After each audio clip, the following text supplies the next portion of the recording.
We're close to the rookie draft, but we aren't going to focus just on rookies today. We're talking about the running back position as a whole, and we're going to add a little bit of plot twist in there. We're going to rank and tier them, but we're adding in rookies along with them so you can decide and analyze that value when you're doing these junky type dynasty startups way early before even the NFL's drafted, or if you're doing something fun like our Origins tournament or our Flex 4 right here on the Fast Draft Pod.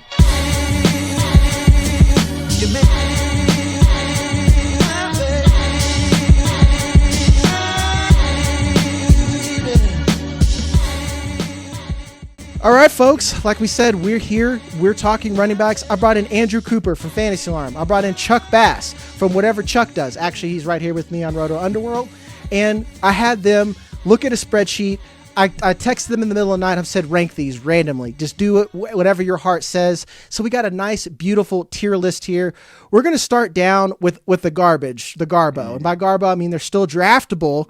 They're still very much draftable, except maybe you're not really building your team around them. We're in the F tier. We have Tank Bigsby, Ramondre Stevenson, Devin Neal, Travis Etienne, Aaron Jones, James Conner. We got to talk about the quiet part out loud here. How the mighty have fallen. Travis Etienne. Do you think he stays this low? He stays this cheap? Or is this just kind of a reflection of the end of Doug Peterson and everyone overreacting? I mean, I'll go first on this one. And I think part of it is that with you and I, at least, and Chuck as well, the way we have it ranked, that we have Tank Bigsby ahead. And I think a big part of that is he was just so much more efficient last year than Travis Etienne. Travis Etienne kind of got pigeonholed into being a pass-catching back, right? And with Liam Cohen last year, we saw with Tampa Bay, the more efficient back got the early work. That was Bucky Irving. And Travis and Rachaad White was kind of pigeonholed into the pass work, even though Bucky is just as good as catching passes. I think that something similar could happen this year. It kind of already happened last year. And the thing with Travis Etienne, he kept getting shots over and over again, and we know why. Right? Because he's best buddies with Trevor Lawrence. They were roommates at Clemson. They both went in the first round 2 coaches ago. But I think now with this new group, new GM, James Gladstone, new coach, whoever is more efficient is going to get the work. And last year that was Tank. So I don't know. It stinks. That's annoying because I should have gone first because I was going to say just about the exact same damn thing. Took my Tampa Bay notes too, everything. Right. And like he's a Tampa Bay fan, so let me just steal that part. No, so, go ahead, say something different. Crushed on me early. No, like this whole tier and Travis Etienne really is perfect. It's like the guys who stay too late at the party. You know, like you and maybe your girl and like another couple are out back smoking on the porch and they're like inside playing beer pong with nobody. They're just like taking shots, like listening to music. No one else is around. And you can't ask them to leave because they're part of the crew maybe, but like you were just doing everything you can to get them like their energy to move on. That's how I feel about them. That's how I feel about ETN. To use that Tampa Bay comparison, I would definitely see this year as like a Bucky Irving, Rachaad White scenario to where maybe he'll have some value, but what that value is will be inconsistent and not especially promising for Dynasty. And to your example there, if Travis Etienne was hitting more cups, I would ask him to be my partner, but he's not even hitting the No, dude, just rim. All you hear is rim from outside. It's just he's going and picking up the balls himself on the other side. And he's the dude. He's like, once I get 2 more beers deep, I'll finally feel it. Yeah. Like, I don't know, dog. I play better drunk. I don't know, I play better drunk. No, you don't. 2 more teams deep. So I don't know. If he new change of scenery, I might be interested, but right now, I don't know. It's tough. Yeah. I'm not gonna lie. I think I'm more in on Travis Etienne than you guys are, and I think my ranking reflects that. Chuck didn't even rank Travis Etienne. He's just like, I'm good. Yeah, on that. I was the guy who took him over like Saquon and Derrick Henry in redraft leagues last year, so I have the stink still. So I'm a little bit. I don't forgive that easily, even though it is the right thing to do. I'm just not emotionally mature enough to do so. At least he admits it, because like I want to hit back on the usage there with Etienne. Is that honestly, the Rachaad White thing, I think, is a good thing. And like you said, it's a Bucky Irving, Rachaad White. Travis Etienne, let's just say he's significantly better player than Rachaad White. And like, I just try not to punish these players for Doug Peterson. So I like both of them at cost. Like I'm going to take Tank Bigsby. Yeah. Chuck, you and I are in a startup and I was giddy that I got Tank Bigsby as like my RB3, RB4 or something like that. Like that's fantastic. Round and then 12 ETN, in that startup just to give people a little where they're going. And this is a sharp league. So that's impressive. Yeah, exactly. So like I plan on using him just because that Bucky Irving role. He was the better runner. And I'm not saying you should avoid ETN, but definitely don't sleep on Tank Bigsby, who again we have ranked higher. We're gonna move on to the D tier. It's nice and orange on the sheet. That means it's not bad, but it's not you're not happy. I will say that Chuba Hubbard doesn't feel like he belongs here. I have him at 19. Chuck, you have him at 19, but somehow he does fit down here below. That's along with Tyrone, Tracy, Najee Harris, David Montgomery, Joe Mixon. It's crazy that Joe Mixon is my least favorite player here. All the rest of these I'd roster easily. I mean, I rostered just about all of them, to be honest. I mean, at a certain point, you have to ask yourself, like when you start at the beginning of a draft, you're drafting the young and good guys, and then it kind of splits off where you have to either go young or go with the older guys. I think with some of these players in this tier, like Najee Harris, David Montgomery, Joe Mixon, like it's just a matter of some of these rookies could end up in starting roles. Some of these younger guys already have starting roles, so that's why they end up here. And the thing with Chuba is that if they didn't bring in Rico Dowdle, if they didn't have Jonathan Brooks, we would rank him so much higher because he played great. They gave him an extension. It's just that it's what's lurking in the shadows, whereas some of these other guys don't quite have that. So I think Chuba probably could be moved into the tier above. I mean, you guys have him 19, I have him 22, so we'll feel it's not like we're way off on it. It's not we're off. Right? Yeah. Now the guy that's really interesting to me is Tyrone Tracy, and I'm very interested in your thoughts on this player because I've generally been above consensus on this guy. I like him a lot, but I do get it. Do you guys think that the Giants bring somebody in here? They should. They need to. I think that I agree that they should, but I just don't trust this organization to like guys like this. We all have them penciled in as being either replaced or a committee, no doubt. And like every year, a couple teams go in and we're like, oh, they're really doing this. Like the Cowboys last year with Dowdle. This whole tier, and he's the best example of it really, is like dying to be replaced. But if they don't, they have really nice value for the next year or two. So and it's the team that like you lose to somehow and you're like, how the hell did I lose to a lineup of Chuba Hubbard, Tyrone Tracy, Najee Harris, David Montgomery, Joe Mixon? I mean, they're just lingerers, man. Lingers. I don't know if this was a league that blew up from our boy that he shall not be named, but I drafted Tyrone Tracy as like an RB2, but that was like a 0 RB2 where like I'm not going in saying like, you know, I got buff running backs, but someone who has high upside and I still think has a role. I'm not going in thinking that Tyrone Tracy is going to be relegated to like 5 snaps as a change of pace back, but I do think that someone else could come in and eat, especially early down work. And, you know, they make him, I would say the Rashad White, you know, if we're going to use that, or the Jahmyr Gibbs and someone else that comes in and be and takes maybe some touchdowns in early down work, but I'm still very much in on him as a player. And I think he's a value and a target. And he's one of these guys who gets pushed down because especially if you're drafting with rookie picks or you're just straight up drafting rookies, people are so excited without even thinking about landing situation or anything that they will just push down value here. Right. Another one that I want to hit on Tracy is that like we get excited. I get excited, right? Because you see like him make some nice plays, but the NFL doesn't look at it the way we do. Yeah. And they might look at it that way and say, okay, we do need a big back. And this is one of those classes that does oddly have a ton of big dudes. Like usually I go through my rankings and I'm like, okay, here's a bunch of pass backs that are just going to be third down backs. So they weigh 185 pounds or whatever. Dude, there are some mooses in this class. So he could easily get put on that back burner. And how many times have we seen these like round 4, 5, 6 guys get replaced after they look good in fantasy? Like James Robinson, Tyler Algier, Michael Carter, Damian Pierce. I'm hurting my own feelings right now just naming them. So if he makes it, if the Giants make it through the draft without taking a meaningful guy day 1, day 2, anything like that, do you feel good about him going into the season? Tyrone Tracy, top 10. Okay. Yes. Nice. No, maybe not that high, but maybe like a Brian Robinson situation from last year where they signed like an Austin Eckler type, not maybe it's necessarily the same player mold, but like that level of talent to spell him a little bit, but he still has a nice year. The thing with Tracy versus like Brian Robinson is that Brian Robinson, they brought in pass catching back. Tracy, we know, can catch passes because he's a converted wide receiver. If he's the starting back on first downs and he has his pass catching profile, it's awesome. The concern is that he might not be the back on early downs. And for a long time, we thought that the backs that catch the passes were the most valuable. But as it turns out, in terms of consistency, based on some research that like Nathan Yonke and guys at like PFF have done, that it actually is the guys that start that score that are more consistent. And I kind of looked at it, and in virtually every situation, the guy who's out there for the first play of the game ends up with more touches than the other guy. That's just the way it goes. Yeah, it's at the end of the day, it's can we trust you to get 3 yards, man? And a lot of people don't.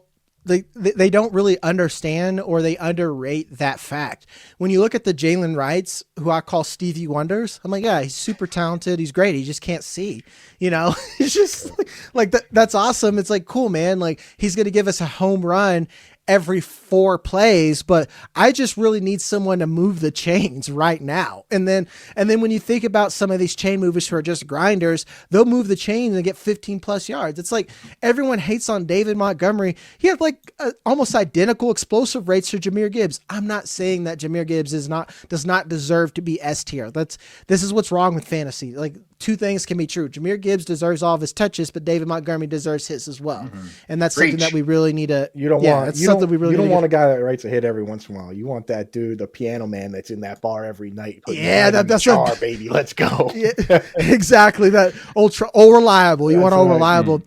And that's why Najee Harris, man. I've drafted Najee Harris in the 10th round every draft. Excitedly running the podium. We hate Najee Harris for no reason, guys. He was a Steeler. Every Steeler has sucked and disappointed since I've been an adult. Since I've been an adult, the Steelers have been a disappointment. I'm sorry. If you're a Steelers fan, you have zero reason to argue me right now. Are you telling me that you feel great with the production of every player that you've drafted in the last 6 years? You're not a Mendenhall guy? Yeah. Actually, I loved him. Fire Twitter account. Absolutely fire tweets. Yeah. It's great in Madden very briefly. Yeah. Oh, you were there for the rushing attack. Bring back rushing attack. Yeah. I remember, dude. That's such a deep cut. I remember that's a Brett Favre one. But that year, I don't think I played a real game of Madden. I just played that rushing attack. Dude, Rashard Mendenhall and Brett Favre. This is a great show. But like Najee Harris has been fine, and it's the same thing. He's a grinder. Guess where he went to? He went to a wonderful offense with Jim Harbaugh, who loves guys like grinder. This. Yep.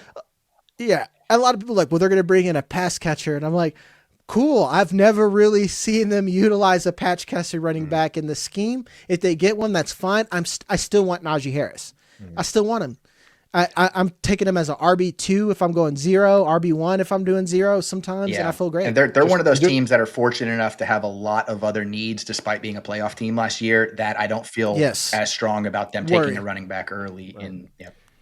He's RB Mike Evans, dude. Like the worst player to only ever have 1,000 yard seasons. That's unbelievable. So, yeah. The funny thing is I'm low on him here. I swear Chuck was in here messing with my ranks. I looked at it after, and I had 2 guys ranked 8. Chuck, did you screw with my ranking? No, but I called you a loser, and you never responded. But we'll talk about that. I saw that. I thought you put loser in there calling Caleb Johnson a loser. I thought he was too because I'm about to talk about Caleb Johnson. I did something wild. My rankings reflect my love for him. So Najee Harris should be higher in my rankings. I don't know who to move down, but this is Chuck's fault. He obviously he tinkered with my rankings. You're trying to sabotage me. You knew I was going to steal your Tank Bigsby take. I'm sorry. I was up late last night just liking all the J.K. Rowling tweets, so I was a little not quite focused coming into today. But that's dangerous turf you're on there, bro. Oh God! All right, I got to bring this back. I don't even know how to go on. Alvin Kamara. Caleb Johnson. Yeah, I guess we'll just move on to the next tier. Yeah. We're in the C tier right now, and now we have Josh Jacobs, Christian McCaffrey, Caleb Johnson, Derrick Henry, Alvin Kamara, and I'm just going to be honest with you guys. Now that we're 16 minutes in, I've already got a lot of your watch time. If you're still here, I hate ranking running backs. After I get past basically after that next tier, I'm like, all these guys are the same to me, and I don't care. But that's not true. I'm just not like a buff running back guy like Chuck is. That's why I had to bring him in there so we can have like some semblance of like a real show here. But Caleb Johnson, who I want to stick about, he almost seems like he doesn't belong here. You know, it's jarring when you see these like staples of the last 7 years of the position, and then Caleb Johnson. It's like when Journey brought in the guy who they replaced Steve Perry with the Filipino guy. Yeah, that's what I feel like we're looking at here. It's just crazy. It's very looking at Chuck's ranking. It's interesting how you managed to rank all the young running backs and all the old running backs fairly high and get away with it. Like I'm trying to even figure out mathematically how you may have cheated. I think you may have cheated somehow here. You have like multiple guys ranked 8. Is that what you've been doing in this thing? You guys want to see my quant? No. How'd you? It's this guy right here. Oh, there he is. No, I value Chuck looks at his younger self and he's like, "What would baby Chuck do?" No, you've thrown away a big chunk of the mid-range guys. I think makes a lot of sense. I don't know if I want to save it or not, but like I have no love for the Kenneth Walker, Kyren Williams, James Cooks types. Give me super young or give me like guys that are holding on to all the wealth at the running back position, the hoarders of production and in quality offenses. Like that's what I like. Kamara, Henry, McCaffrey, Josh Jacobs, focal points of their attack. I still think they have plenty to give. And then, you mix that in with Caleb Johnson, who I think is just going to be like, I look at Caleb Johnson and I see David Johnson. Just replace the name there. And that's how I feel about him going forward. Damn. I'm going to ignore that because they're not stylistically even remotely the same. I don't know, man. But I think they are. I think they're very much the same according to the show I watched one time. Yeah, he watched the show and they're both have the last name Johnson. They're the same player. Josh Jacobs, I like. Derrick Henry, I've tried to draft. I literally get sniped like maybe 2 picks ahead because I think he's fine. Where you're drafting Derrick Henry, I'm like, I want a championship and I'm going to ride him off into the sunset. Alvin Kamara, I think is where it gets scary. I don't want Christian McCaffrey. I had to remember to rank him because I've tried to delete him.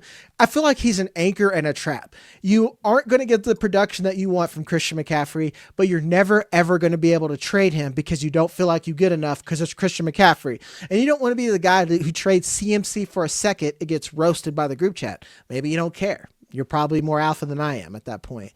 All right, what do we see with CMC next year? What if he's the best running back in the league? Yeah, that's how I view him. Like if he's playing, he's RB1. That's the problem. That's the only issue. They still have Trent Williams. They still have Kyle Juszczyk. They still have Shanahan's scheme, which is so running back friendly. They still have George Kittle.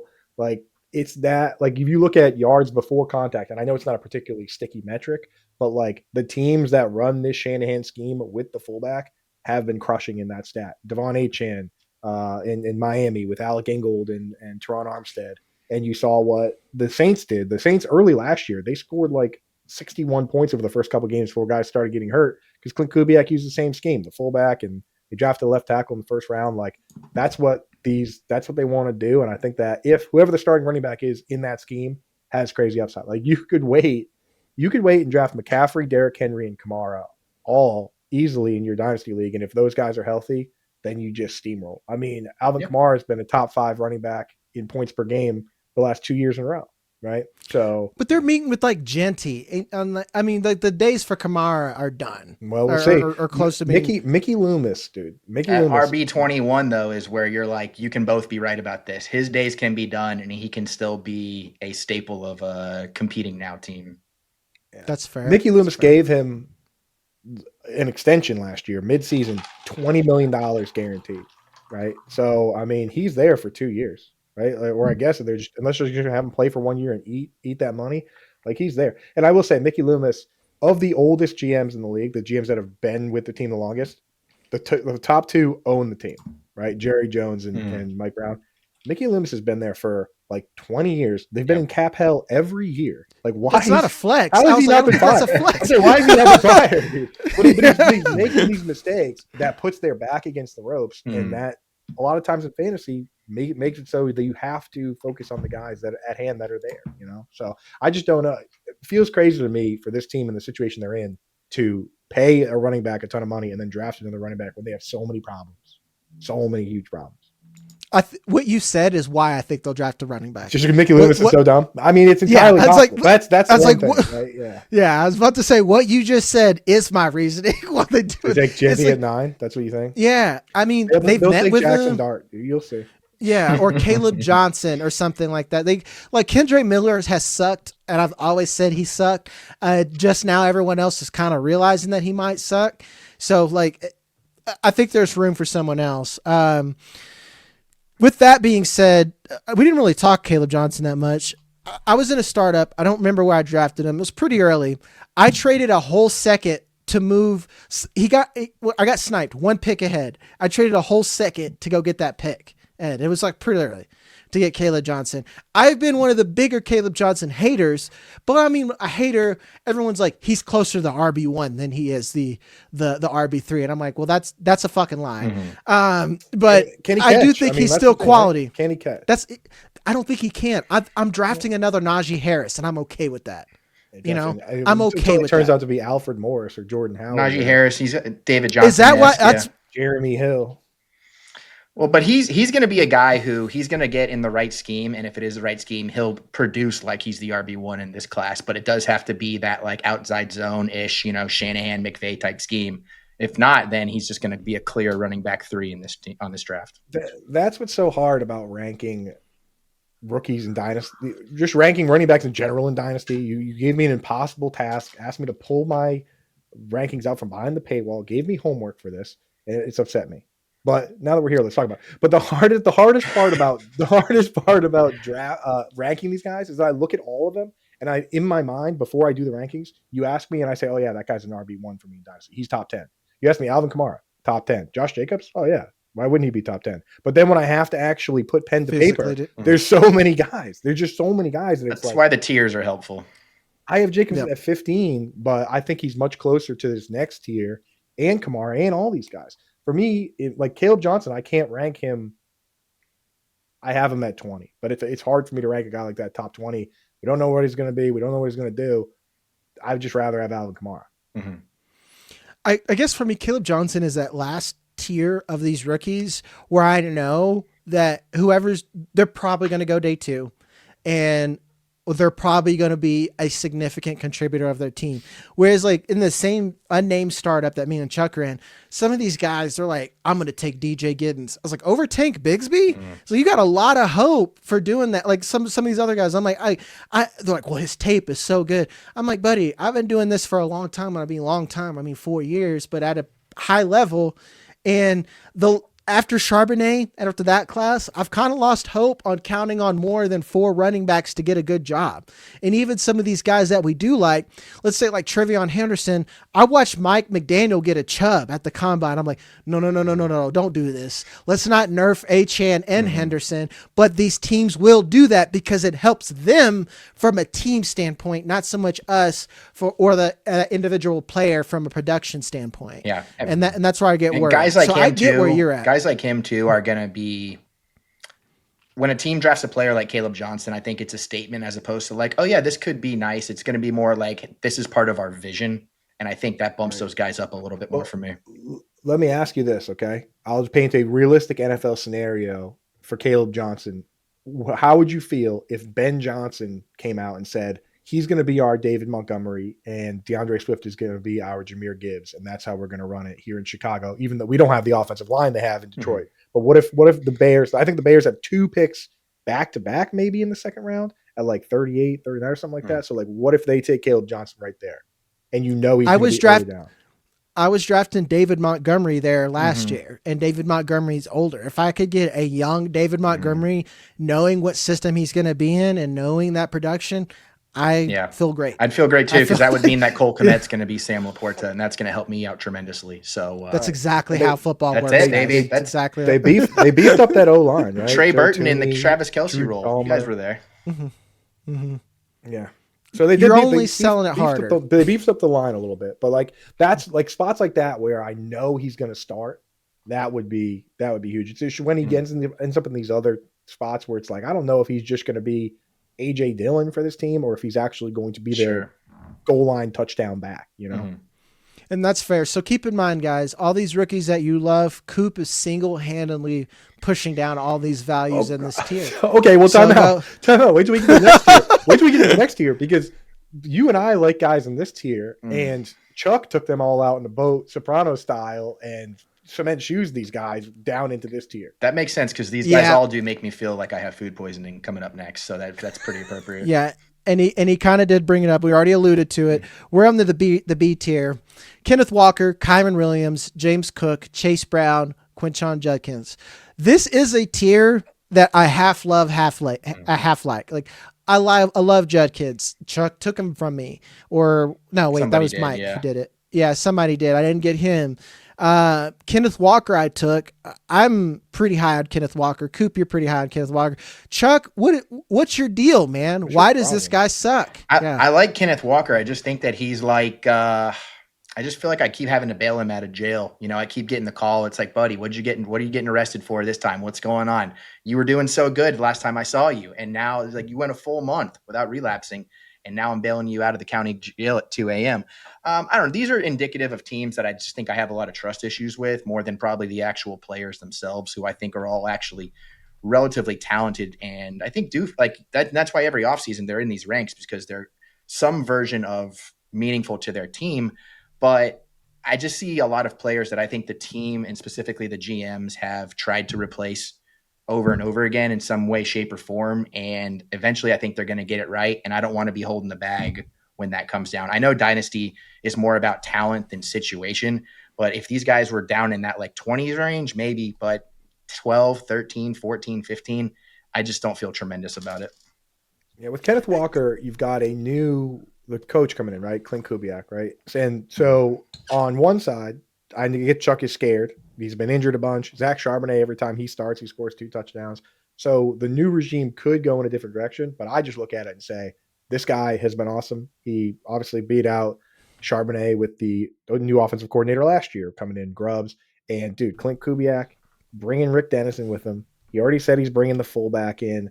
I just know that if he's the starter and he's in that role, it could be wheels up, man. Alvin Kamara was on pace for his first 1,000-yard season last year. So there's the upside is what has me excited. And he's 24 years old, man. I mean, it's just crazy to think that, he's the same age as some of these other guys coming in. See, this is where I would rather pay up early for these young, super young studs or wait late for these Kamara, Henry types. It's this middle ground that I usually prefer to go a different direction in drafts.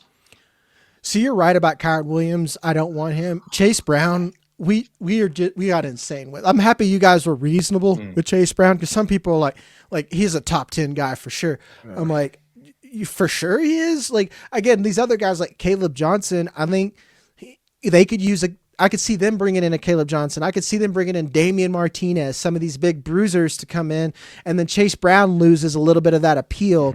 So I have a hard time doing that. James Cook, I think he's fine. Yeah. He's appropriate. Kyren Williams, I will forever. I just can't do it, man. I don't know what it is. I can't do it. Anyone with a spreadsheet hates Kyren Williams. Anyone that's I don't even use spreadsheets. I don't even use spreadsheets. I'm a film guy, and I don't get it. Like, Kyren Williams is a one guy where, like, the hardcore film grinders and then the data guys, when as a prospect, we're like, this guy sucks. Right. And then he comes out, and then Sean McVay's like, he was like, he goes, and he spams him. It was funny because it was like the stat guys hated him, the film guys hated him. Then he went to the combine, and he was basically like Newman, the worst guy ever. Newman in Space Jam, right? Where he's like, I'm not tall, but I'm slow, right? Like, he's just like, I'm not big. I'm actually not big, but I'm also not fast. And so we're like, so everyone was like, no, right? And then he fell in the 5th round, and Sean McVay's like, that's the guy who's going to lead the league in snaps. That's the guy who's going to play 87% of the snaps. Only one other running back played 80%, and it was Jonathan Taylor. So that's what you're buying. You're buying that situation, right? And people listening are like, okay, this guy was RB7 2 years in a row in PPR. So how is he RB12 for us? Well, I mean, you got to take 3 rookies and put them in there, because you're going to have 3 rookies ahead of him. So that moves him back to 10 already. And then you got to make decisions on guys like Bucky, Irving, and some of these other guys. And all of a sudden now you are at 11, 12. So it does make sense. We're not killing the guy. It's a 14, 12, 11. We're all I mean, he's still starting in every lineup. Like, this is the redraft tier, basically. Like, we're doing a dynasty ranking show, but this is like I just look at these 4 names and I just think redraft immediately. Pay whatever it takes to get Blake Corum if you have Kyren Williams. And then I'm fine with it. And to be fair, I think this year more than ever, with the exception of Saquon Barkley, I think redraft and dynasty, there's not that big of a difference because some of these other guys, like the tier that I kind of poo-pooed on with like McCaffrey, Henry, those guys will move up for sure. But honestly, a lot of these older guys that used to be up here, you're not going to bet on them very highly in redraft because again, they're just in danger for them to bring in someone younger and they could hit that age apex and just blow. That's just that we're at the danger for that. Before we go any further, if you guys like this content, you want me to bring back Coop, Chuck, anyone else, hit that like, subscribe button, leave me a comment to say, hey, I think Chuck is entirely too inappropriate. I think Chuck hates rookies and he's crazy. Don't bring him back or whatever you think, just let me know in the comments. And we're going to have an ad run for you guys. We're going to come back and we're going to talk about our top two tiers next. All right, folks, we're back, and as promised, I have the cream of the crop here. These are the guys you're excited to draft. You may be making trades for. In our A tier, we have Devon Achane, Breece Hall, Omarion Hampton, Jonathan Taylor, Treveyon Henderson, Bucky Irving. Devon Achane, he's fine, cool. We got to talk about Breece Hall. I think we're getting silly. I think the Jets are being the Jets. They're like, we want to move to a committee approach with Isaiah Davis and Braylon Allen. I saw a tweet that says, I think there are significant tiers between Ashton, Jeanty, and Breece Hall. I don't think that's true at all. I don't think that's even remotely true. There might be a tier at best. I would accept that as an argument, but I've literally comped Ashton Jeanty to a Breece Hall level prospect. People just forget that Breece Hall's been a Jet for his entire career. Where are you guys on Breece Hall? We'll start with you, Chuck. So if you look at my ranking right now, I have him at 8, and that probably seems for some people to be high. It's higher than both of you guys. But when you just look at who I have ahead of him, it's basically like the best running backs in the league or the rookies coming in. So I still feel pretty strongly about him as a talent. I feel like he's the clear back there. I'm with you. I don't buy any nonsense. Now, I don't specifically know what they're going to do this season coming up. They've got Fields, they've got Garrett Wilson. I don't know what they're going to do in the draft, but I just do feel like this is, of all the guys outside of that top tier, this is the guy I like the most from just an ability to rush and receive. So I like that going forward, and I just feel like he's going to be the man. Yeah, it's really there's a group of guys that I describe as never been bad, right? He's been hurt. He's been on a bad team. He's never been bad. Christian McCaffrey's never been bad. He's just been hurt. Whenever he's healthy, he's amazing. Saquon Barkley's never been bad. He's just been on a bad team, right? Like we watched Todd Gurley in his second year. He had 250 carries and only 800 yards. And then they went out and got Andrew Whitworth and Sean McVay came to down and Cooper Kupp and Robert Woods and Sammy Watkins and like an entirely new team. And he had the same number of carries. He had one more carry. He had 1,300 yards, right? Like the team matters for running back. And I just think Breece Hall, he has always been an angel. Like perfect angel, 5'11", almost 220, runs like a 4.4. Like this guy rules. So for me, I'm stashing those guys up. And if you'll notice, like every major NFL award is basically just the Escape from New York award. Whether it's like the comeback player of the year, Flacco, Geno Smith, Sam Darnold, or Saquon Barkley. Evan Ingram left New York. Evan Ingram left New York and got the second most receptions a tight end's ever had. The praise we have for him right now is so indicative of like everything he's done. You're right, is done on the Jets. So I add like 0.25% to all of his stats, to everything he's done. And he's only 23 years old. That's what I'm saying. Like guys like him, like when you try and break down tiers, I could see him being up there. I mean, Jonathan Taylor is another guy that like in terms of active players, yards from scrimmage per game, he's top 5, right? No matter how bad, how bad the quarterback is, it's like, I don't know. I could see certain guys I could see being in the tier above, which, you know, it could happen after this year. Achane's also awesome too. All these guys are awesome. And then there's 2 rookies in there where you're like 2 rookies and then Bucky Irving, where I'm like, they could also be here, but they could also be in the tier below too. See, and that's like Treveyon Henderson, he's getting first round buzz. Like he's most people's RB3. Omarion Hampton, a lot of people thinking he's close to the RB1 by a lot of people. I mean, like 2 draft analysts who said this. Like, I mean, like, I think I'm reasonable on Ashton Jeanty, but I think he's better than Hampton. But Hampton's great. Like, I want Hampton. So that's why these guys are in here right now. But it's like you said, I'm still going to take Achane and Breece Hall before I'm pulling the trigger on Hampton or Henderson because, like you said, they've never been bad, and they're on a team who is going to value them, and that should matter here. The one I want to talk about is Bucky Irving.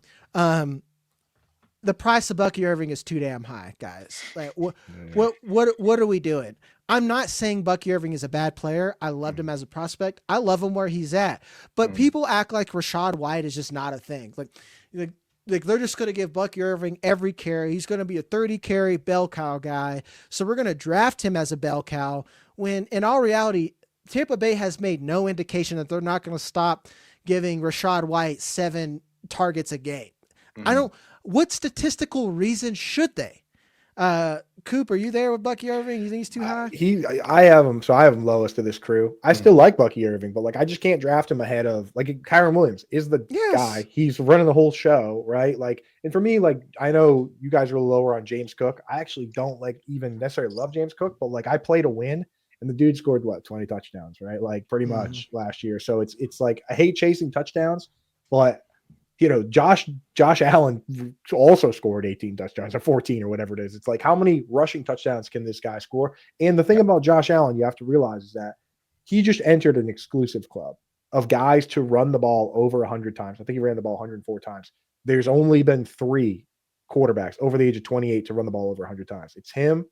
You guys try and guess the other ones? Lamar Jackson. No, because he just turned 28. So he'll try and join the club this year. Okay. Just think the best running quarterbacks all time. Cam Newton. Newton. And then Mike Vick. Yes. So pretty easy, right? Yeah. Mike Vick, you know, but those are the only 2 guys over the age of 28 to do it. And these guys, Josh Allen and Lamar Jackson might just be built different, but at a certain, as the kids say, at a certain age, you like have to transition to being more of a pocket passer, the way Russell Wilson did. So I do expect him to potentially catch the ball more. Him and his brother need to stop going on social media and asking for $15 million because I don't know if they're going to get it. And I think that's how you get. Yeah, that's how you get traded. That's why I have him ranked a little lower, specifically for stuff like that. Yeah. As far as Bucky goes, there's a really fun party going on in Tampa right now, but I think I can see the end, and I don't know when that end is, and I don't know what it's going to shake out when the Mike Evans era is over. Chris Godwin just signed a new deal, but he's 29. Baker's having fun. Really, the difference here is that the Buccaneers offensive line jumped from like the low 20 or the high 20s previous seasons to top 5 unit last year. So I think that's producing a lot of the production on the ground. I still think Bucky's a terrific player and he's able to take advantage of that. But I'm with you guys, even as a Bucs fan, that I think he belongs more in that tier beneath this to where there's a lot of potential there, but it's going to depend on his surroundings a little bit more than the next 7 years. This guy's going to go on a crazy run. I just don't see that. Right. Yeah, I agree. Treveyon Henderson, I've had some hot takes where I actually don't think they're hot at all. I think they're reasonable. People are just unreasonable. The right landing spot for Henderson could put him in the same tier as Ashton Jeanty. Let's say that Jeanty goes to the Raiders and Henderson gets drafted to the Broncos. Yes. There's not a big let's say that happens. I will trade Jeanty to get down to Henderson. Let's just say that. I'll take Hendo plus. Am I wild for that, Chuck? No, I'm glad this is an upper body only podcast and you guys can't see the downstairs because that got me feeling pretty good. No, I would absolutely love that. Think he has the ability to be a Jahmyr Gibbs-esque, even if he's not quite as talented. I would just be afraid that on the wrong team, he skews closer to DeAndre Swift. I'll tell you this, the Broncos landing spot, so where Chuck has him at 6, that's where I would rank him. I would move him all the way up into that tier 1. Joe Lombardi, right? I went back and looked at it. I looked at every offensive coaching staff that he's been a part of, right? So going back 18 years, whether it was the Chargers, the Lions, the Saints, the Broncos, those teams have been top 5 in passes to the running back every single time. And that's averaging to the group. All right, you ready for this? Averaging 164 targets to the running back. Hot dog. Crazy. With the lowest being like 125 or 130. Like I know that some of those teams have obviously had like Kamara and Eckler and Reggie Bush, but like when he went to the Lions, they threw the ball to the running backs. He was there for 2 years. They threw the ball to the running backs 1 year 174 times. To like That's so hot. Theo Riddick and Joyke Bell. So, like, if they go in and Sean Payton and Joe Lombardi get their hands on this dude, you have to. There's no price. There's no price to it. It's too expensive for that guy. Yeah, just target's a king, dude. And again, guys, it's not saying that Jeanty sucks. That's not that's not how life works. It's just that like we have Bijan and Gibbs again. You have two guys that are dope, and you should want both of them. And if you can gain value by getting another similarly tiered player, you should do it. That's how you play 4D chess, whatever analogy you want to do. So a lot of these people, it's like, you should trade your firstborn son for Jeanty and never look back. Okay, maybe, but like, probably not. And there's probably some other else. So here's the thing about that, man. Yeah, you don't got to trade babies. You don't got to trade little baby Chuck picture on the table there, which is crazy that you have a picture of yourself on your desk, but not your family, not your own. So we can talk about that one later. Dude, it shows where I was to where I am now to where I'm going. I think it's motivation. Little sweet baby Chuck, right? You don't got to trade little sweet. Ain't Laney. Even said a word yet. Laney. But here's the thing. In the 2017 draft class, Leonard Fournette was the number one back off the board, right? And he was an amazing prospect, and he's top 20 in fantasy points per game all time. Truly fact, right? So that's a good pick. Ashton Jeanty's a good pick. But in that class was also Christian McCaffrey, Alvin Kamara, Joe Mixon, Aaron Jones, James Conner, right? Like I'm missing. Like that class is so good that like just because Jeanty's the number one guy doesn't mean he will be the number one guy. It just means the odds of him being very good are high. That's all it means. Exactly. Yeah, that's exactly it, guys. And that's you taking away emotion out of fantasy can do a lot for you because you're not getting the ick from a player that burned you. You're not saying, well, like he's better than Bijan. Cause like, I think that's crazy to me. People think that Jeanty's better than Bijan. I'm not saying that again, that Jeanty sucks. People just forget that Bijan would probably be like a second round wide receiver if he just played wide receiver. I'd have to edit out earlier in the show where Chuck said he got the ick from Travis Etienne because it burned him. Yeah. I'm that's why I'm so bad at fantasy, but I'm so good at giving advice because I'm incapable of moving on from some of these things. But I do see the light. You did take the thing is, and saying that on the pod though is admitting your biases, which is humongous, right? It's humongous, To say, hey, you know what, I might be a little biased on this player. Written record, right? Yeah, it's on record. We didn't get to talk about Andre Stevenson, but I'm incapable of being biased. And that is actually we're 44 minutes in. We're 44 minutes in, so I'm gonna get this last tier, and then we'll talk about Ramondre. I Circle back. Yeah, I actually missed that because I saw that. I'm like, tier. Yeah, I was just like, yeah, you can tell Coop's from Boston. We're going to finish with our SD here. It's the obvious guys that you would expect. Bijan Robinson, Jahmyr Gibbs, Ashton Jeanty, and Saquon Barkley. We were already kind of in there because we were talking Jeanty. But like, Chuck, you got Jahmyr Gibbs already at RB1. I can't even argue. To be honest, dude, every show I just kind of flip flop. Like what was feeling hot today? I like Jahmyr Gibbs today. I like Bijan Robinson, guys. This is why we do tiers, is what I'm saying. And then Saquon Barkley is like, yeah, he's older, but if you have Saquon Barkley, you're probably already a top 5 team. That's just the way she goes at this point. These are the guys that you're trading for. These are the guys that Chuck will start his team with.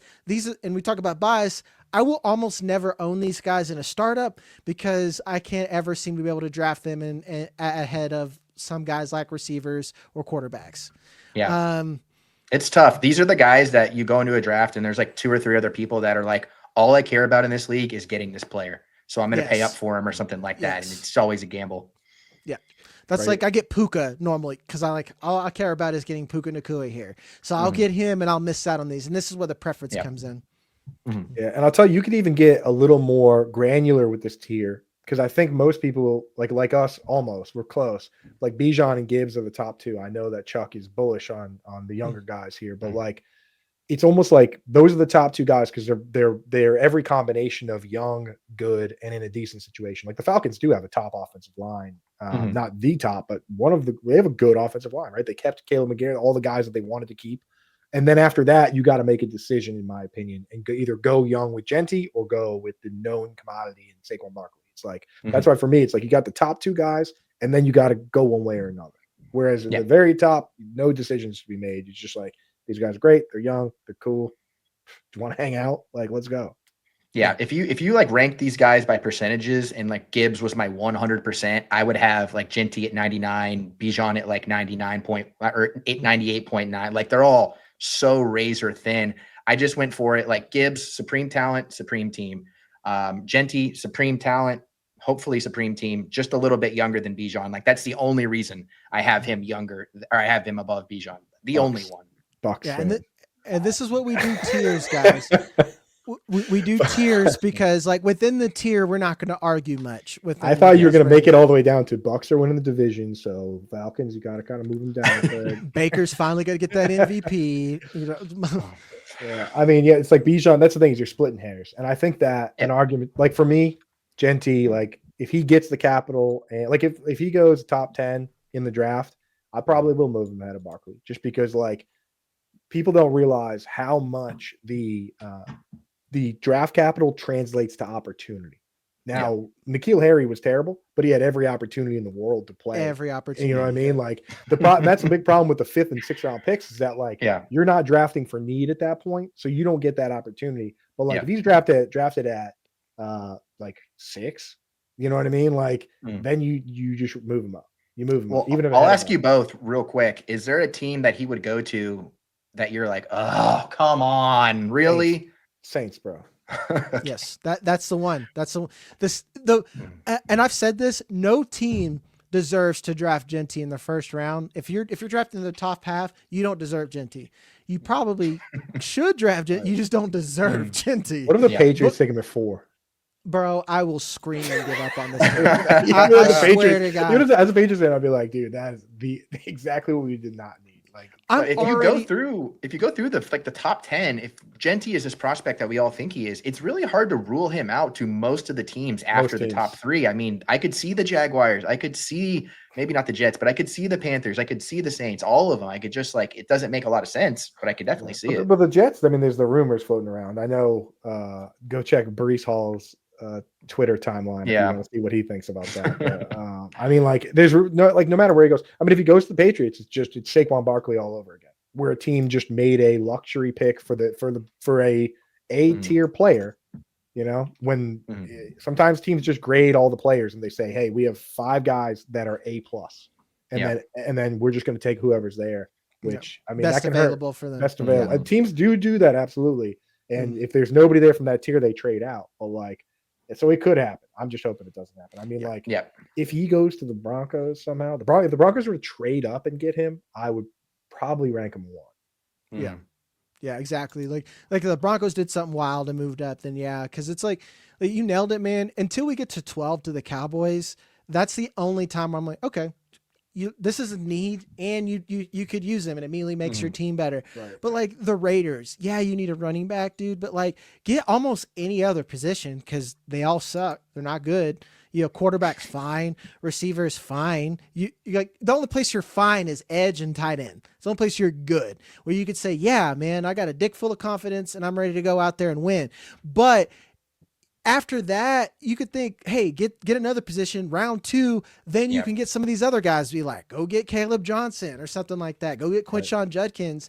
It's almost like chicken, and it is chicken, or it's running back chicken, and most of these guys at the top are probably going to lose, and it just sucks. And just remember that like the Lions signed David Montgomery, paid him a ton of money, and then right after that traded up to take jahmyr Gibbs, and if that scared you away, you done effed up, son. Yep. You know what I mean? Like if you believe in the guy, then the landing spot, it's not the end of the world. They're going to draft capital means more to me than the landing spot, to be honest. It'd be like Player Profiler paying me, and they're like, "You're never going to do a pod again." I'm like, "Well, that's just a waste of your money."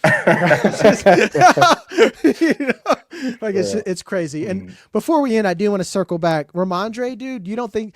Because let's say this: the Pats have been pretty adamant. Not adamant. They've said that they're going to look at running back. Right. Yeah. Well, they're going to look at everything, dude. And they say every team is going to say things before the draft to get other teams to move up. Like it's just you hear it all the time from these guys. They send execs to go watch pro days that they have no interest in those players just to get people thinking, oh, we need to get ahead. We need to move up.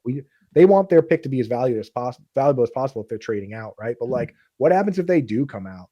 They spent all their money in free agency on defense. What happens if they do come out and draft Will Campbell and then they draft another guard, like just the best available lineman, whether it's a guard, center, whatever, in the second round, and they just go to beef up that line, and now all of a sudden the team isn't as bad as it was last year, right? And it's kind of like the Todd Gurley argument, where like Todd Gurley didn't become a better football player; the team around him became better. And if the team around him can become better, and if he stops fumbling the football all the time, then perhaps Ramondre Stevenson could be the guy that they paid him a big extension to be. I mean, on paper, having Ramondre Stevenson and Antonio Gibson, like, they don't need to draft a running back anywhere in this draft. They might just draft linemen and maybe a wide receiver to go opposite Stephon Diggs, but they also paid a lot of money too. I mean, maybe this team is just a little bit better than they were last year. And so would we chalk up them giving the opportunity to Antonio Gibson injury base for Ramondre, or is that, let's see what else we got here? Fumble bay. It was injury. It was a combination of him not being healthy and him honestly having a coach that's a younger coach and still believes in the mantra of this guy fumbles the ball, we have to bench him. Whereas some of the other more like some of the very successful coaches don't care about that one bit. I mean, did Pete Carroll ever bench Chris Carson? Chris Carson was a day 3 pick behind, and they drafted Rashad Penny. I think, yeah. 7th round pick, and they drafted Rashad Penny. And Chris Carson once fumbled 4 times in 2 games and lost them all. And the next game after that, he got like 30 carries and had 150 yards. That's who you forgot in that 2017 RB class. Him and Kareem Hunt. He was in the class too. Kareem Hunt was in the class too. It's one of the greatest classes ever, dog. It's unbelievable. We're so still good. eating off that class. Dude, it's so good. All these guys are still in our ranks. A bunch of guys are in the league still from that class, because usually guys just phase out. Like even the bad guys from that class are still in the league. Like Samaje Perine still in the league. Jamal Williams still in the league. Like that class is just ridiculous. Dude, if you drafted Corey Davis or Samaje Perine in the first round of your rookie draft that year, holy landmine, bro. I know so many OU guys, like being from Oklahoma and Arkansas, they're like, Samaje Perine's the truth, because he like went on that tear towards it. I remember I was there getting off, and I saw some people draft him in redraft early, and I'm like, y'all are wild. The best is Joey Wright will never give up on Samaje Perine, and he did, and he was like, I was like goading him last year. I was like, dude, now's your, because like he was so pumped up on, it was either the last year or the year before last when he was so pumped up. I was like, dude, now's your chance to get your revenge on all those people that got Alvin Kamara. And then sure enough, Samaje Perine's still just a guy. So is there anybody else you guys want to talk about that you had higher than consensus? I mean, I think we kind of nailed it there. I think we kind of are normally pretty good at looking at everything, like, and seeing our different outliers. I think that'll do it, guys. Let me ask you guys this is real quick, and you don't have to give me much. Joe Mixon the next 3 years. What are you feeling? No. 3 too long, brother. I think we're talking about this year and next year in terms of like where it's possible. But like the thing is, I almost always play to win. I have one time I picked up an orphan team from Lisa Ann that had 2 fullbacks on it. That was, I did have to blow that team. Don't make a joke. Don't. Rob Gronkowski. Yeah, I know what he's doing right now. Rob Gronkowski had been retired for 2 years when I picked up this team. Like he had like Brent Selleck on. He was already a real estate agent. So like with that team, I had to blow it up completely. But for the most part, I play to win because this is what I do for work. So like usually I can figure out how to compete. So like for me, I love Joe Mixon. I love Najee Harris. I love Henry Kamara. But I get it. If he's 100% a guy you should be trading now if you don't think you could win this year. Yeah. And just I saw they met with my boy Woody Marks, and I'm going to take that small bit of information and make it my entire personality until the draft. Own it. Oh yeah. I was looking at the show sheet you sent over, and I was like, I hope I don't have to rank Woody Marks, because this is going to take the last name on there. Take me a while. Yeah, I gave you all the options just in case, like, you want to rank Nick Chubb still. Anyway, well, hey, let's do, since Chuck threw one name out there, can I throw one name? Throw it out there. What do you guys think about Jaylen Warren? Because the efficiency metrics are good. He now seemingly has the opportunity. Is this one of those? He's fine. spots? I'm not bullish. If anything, I am picking him up every now and then, but I'm playing the exposure game with him, and I don't normally do that. These players that are fine, I was like, I want some, and if it works out, I'll get it, but I'm not going to go all in on taking him. I know the player profiler beat in the Hive Mind, they want to sell them all now, and I'm not there. Jagger May's an independent thinker here. So yeah, not to make everything a Bucks comparison, but I think he'll probably give you like a pre-Bucky Irving, Rachaad White type production if the offensive line can gel together. Jesus, that's not super bullish. I mean, here's you look at the 2023 season from Rachaad White, and there's production in almost every game. It's just not always rushing and receiving. Yeah, my analogy, because like I'll try and keep my Dynasty rankings updated, is like I had this guy, I had Jalen Warren fairly low, and now we're into what I like to call the Kessel run, right? Where we're in the asteroid field, and we're just like Najee Harris to the Chargers. It's like boom, not Lisa Ann to Han Solo. That's unbelievable right there. And on that, that's our show this week, guys. This is a Fast Draft Pod. My name's Jagger, and I'll have Chuck back on soon. That's Andrew Cooper. If you guys like content like this, hit that like, subscribe button. Love you. We'll see you on the next one. So I thought I needed.